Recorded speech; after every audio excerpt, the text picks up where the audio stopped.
Sıradaki konuşmacımız Ali Rıza Cihan Bey. Bu arada ben bir teknik düzeltme yapmak istiyorum. Yaşar Bey konuşmalarında KAFED'in genel kurullarının 3 yıllık periyotlarla yapıldığını söylemişti. Kafkas Dernekleri Federasyonu genel kurulları 2 yılda bir yapılıyor. Bunu da teknik bir düzeltme olarak sunuyorum.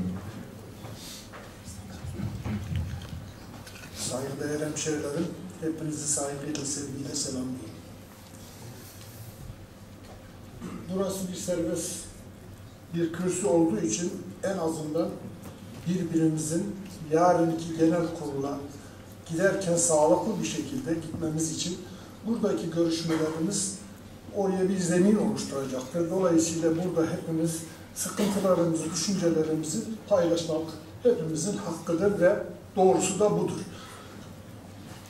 Ben kısa ve öz olarak iki konuya değineceğim. Zamanı olmamak kaydıyla. Biz Kuzey Kafkasya'dan 150 sene evvel göçtüğümüzde sıkıntılarımız orada başladı. Dolayısıyla 70 sene oturduğumuz köylerden şehre akın gelince sıkıntılar yine orada başlamıştır. Ve müthiş bir asimilasyona gitmeye başladık. Ne zaman şehre geldik, o şehirde dilimizi unutmaya başladık, kültürümüzü, şabzemizi unutmaya başladık ve kanımızı, genimizi yok etmeye çalıştık. Dolayısıyla bunun için bir fren lazımdı, bir oluşum lazımdı. 1969'dan bu tarafa yapmış olduğumuz dernekler, kurmuş olduğumuz dernekler buraya bu asimilasyonu veyahut da bu kültürümüzü unutturmamak için bir çaba içerisine girildi. O tarihlerde illerimizde bulunan 40 kişi, 50 kişi, 50 hane ile bir araya gelip de iki düğün yaparak dağılmaktan başka öteye gidemedik. Ama günümüzde çığ gibi büyüyen, bugüne ulaşan bu sıkıntılarımızı nereden başlayarak nasıl çözeriz ve nasıl bir güç kazanırız? Birinci gücü bulunduğumuz illerdeki derneklerden almamız lazım. Ne zaman ki bir 500 kişiyle, 1000 kişiyle genel kurulu yaparsak, 80 kişiyle değil de o gücü o zaman buraya yansıtabiliriz. Nasıl yansıtırız? Delegelerle. 300 delegeyle 300 delegenin 200 kişisi katılarak bu gücü burada sağlayamayız. Ne zaman ki bu salonu doldururuz, bu salon kaç kişi bilmiyorum, 500 kişi olduğunu düşünelim, burayı dolduramıyoruz. 200 bin insanı yaşadığı Ankara'da ne yazık ki buraya katılan genel kurulda dahi 100 kişi geçmiyor. Bunlar çok büyük bizim intibamızı sarsıyor. Bu intiba sarsıldığı gibi güç kazanamıyoruz derneklerden. Yani biz genel merkezimiz olan KAFED'in güçlenmesi için var gücümüzle çalışmamız lazım. Tabandan çalışmamız lazım, buraya yansıtmamız lazım. Ha bu nasıl olacak? Bu en büyük sıkıntımız, bu gücü oluşumu bizi güçlendirecektir. Bu güç siyasi olur, bu güç ekonomik olur. Her türlü güç bizde olması gerekirken 3 milyon hitap edilen mevcudumuz Türkiye genelinde ne yazık ki biz 2000 kişiyle 3000 kişiyle genel kurul yapamıyoruz. Şu ön sıralar siyasilerle ve basınla dolarken bunu dolduramıyoruz. Bu intiba yaratamıyoruz. Bu sıkıntılarımızı çözmemiz gerekiyor. Bu sıkıntıların çözülmesi için şube derneklerimizin yoğun bir şekilde çalışması gerekiyor. Ve üye ve delege sayımızı yükseltmemiz, çoğaltmamız gerekiyor. Bu sıkıntıları aşmamız gerekiyor. Ne yazık ki. Ne demek ya? Afrika'dan gelen çocukları 23 Nisan'da kabul edilirken burnumuzun dibindeki kendi çocuklarımızı aldıramıyoruz. Havaalanından dönüyor.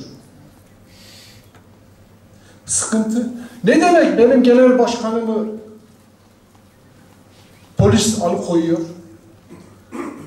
Burada biz bu siyasi hareketi gösteremezsek biz bunları koruyamayız. Bunları yaratamayız.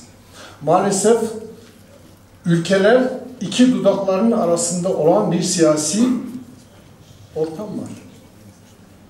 Bizim sesimizi nasıl oraya ulaştıracağız? Sesimizi ulaştırmamız için gücümüzü göstermemiz lazım.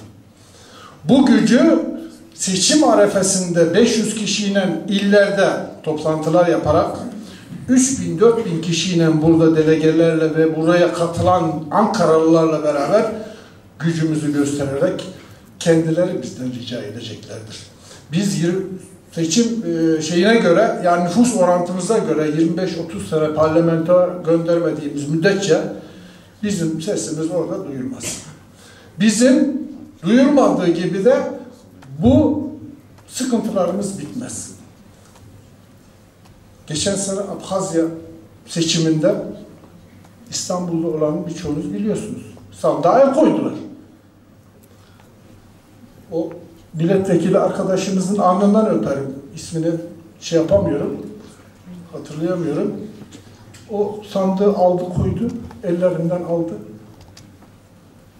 Niye olmasın benim sesimi duyuracak bir 20 tane milletvekili? Niye olmasın? Burada sadece siyasi olarak bakmamamız lazım. Burada biz 2000-3000 tane delegeyle katıldığımız zaman burayı biz hatırla, gönülle başkanlık yönetim kuruluna geliyoruz. Burada evet bir ana hizmet vardır. Rant yoktur. Şu çatının sendika çatısı, bu çatı parayla dönen bir şeydir. Bizim paramız yoktur. Yöneticilerimiz kendi imkanlarıyla, kendi bilmem neleriyle bu dernekleri idame ettirmeye çalışıyorlar. Ama bu bir amme hizmettir. Her vatandaşımız acaba ben ne yaptım halkım için, milletim için diye kendi kendine sorgulaması lazım. Burada olması lazım milliyetçilik, milli şuur. Adigelik burada olması lazım. Yani biz 80 kişiyle genel kurulu yaparsak 1000 haneli bir ilde 200 bin haneli bir Ankara'da buraya 500 kişi katılmazsa maalesef yapacağımız bir şey yok. Bunun arayışı içine varalım. Sebep nedir? Bunun formülünü bilen varsa lütfen söylesinler buraya. Bunun için çok üzgünüz. Ben bir tek konu olarak bunu zamanınızı almamak kaydıyla yaptım. Konularımız çok, sıkıntılarımız çok. Bu sıkıntıları dile getirecek arkadaşlarımız vardır muhakkak ki. Hepinizi saygıyla selamlıyorum. Çok teşekkür ederim. Rıza Bey'e teşekkür ediyoruz.